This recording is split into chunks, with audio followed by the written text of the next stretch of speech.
Timonette has undergone a significant transformation over the past week. Using Google's satellite pictures, we were able to create a near-accurate 3D representation of the property. What was once a banana grove has now become a tent community. 26 tents are spaciously laid out. To the side, 6 latrines have been constructed, and right past these tents where rice is laid out to cook in the sun is a broken well that we fixed to provide drinkable water. On March 12th, the first 8 refugees arrived to this new camp. Their names were checked off the list, and they were told which tents were theirs. The next day, a few more would arrive, but this community is starting out small. Meanwhile, 2 new locations have opened up for tent communities. The first is right on the outskirts of St. Mark. However, there have been a few land disputes at this property, and prayer is needed as we figure this out. The second place is a few miles further south, in Paris. Right now we're out in Paris, which is a few miles outside of St. Mark. Behind me here, all these houses are built by Food for the Poor. It's called New Life Village. It was built back in 2008 during the floods in St. Mark, and it's now a home for people who've lost their homes in St. Mark during the flood. But the guy the organization that ran this project wanted to build 300 houses, but they ran out of money. So they had all this open land, and so they thought, why not work with Youth of the Mission and build some tents here? All this land, it's full of rocks and it's not very even, which is why we have the bulldozer out here, and even the kids are helping pick up the rocks. So it's getting close to the middle of the day, which is pretty hot, but hopefully they'll have some tents up before the day's over.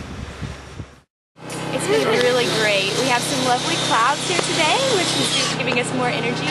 It's going great. We're working hard and everyone's doing their best. So what are some of the challenges here? The challenges, probably the heat, and that's probably it. For the girls, it's hard to, a little bit harder for us to drill, but we're getting used to it, building our muscles, so it's been a lot of fun. Alright, we're about to head back from Paris where they're building the tents, but with us we're going to bring a girl who has a very big infection on her arm, and we're bringing her to the new clinic. Normally these things would go unnoticed, they would just let it grow, and that's where a lot of these problems come from because they cannot get to a hospital. So Youth of the Mission is going to take them to our new hospital where she can get treatment and get this resolved. The New Beginnings Clinic has been functioning smoothly and continues to receive patients, and one of them, before arriving, had a miraculous healing in Port-au-Prince. So here we are at an orphanage that Youth with a Mission is renting a portion of it in order to bring work out into Port-au-Prince. The main base is up in St. Mark, but we're in Port-au-Prince right now, and there's kind of a tent city he'll show you in just a few minutes, and they're leading teams out of here into different needs in Port-au-Prince, which is where the earthquake was most destructive. So this is Dr. Doan. He'll explain to you what has happened here. Miss Shanitika Nancy, who's with us, and her mom, as you can see, is carrying a young one as well. And just before we were getting ready to leave the country, this young lady was brought to us on a pallet, not able to stand, walk, move. She had suffered an injury where a door fell on her back during the earthquake, and she was able to walk initially, and then as the days went by she began to lose function of her legs, her feet, and even her bowels. And as of yesterday, when we met her, she could not move or feel or do anything with her legs. So we were actually able to get an x-ray which showed that around this level of her spine, the thoracic spine, there was a fracture right here where the fracture is. And that would be at the 10th vertebra of the thoracic spine. And from that point down, as of yesterday, nothing was working. And so we did an x-ray to confirm this and brought her here to be hopefully operated on at the University of Miami. And we met with both the head orthopedic surgeon and the head spinal surgeon, and both of them said that there's nothing that can be done. It's too late. It's 7 weeks. She just needs to be like the other 25 children that are in the room next to them that are going to be paralyzed for the rest of their life. But on the way here, we were praying for her, and I had just laid my hand on her back when I audibly felt and heard a snap in her back. But I didn't notice anything had changed. But just a little bit ago, she came from the bathroom over there to be bathed, and we suddenly noticed she had strength in her feet. I heard him explaining in French to them that what we wanted to do is impossible.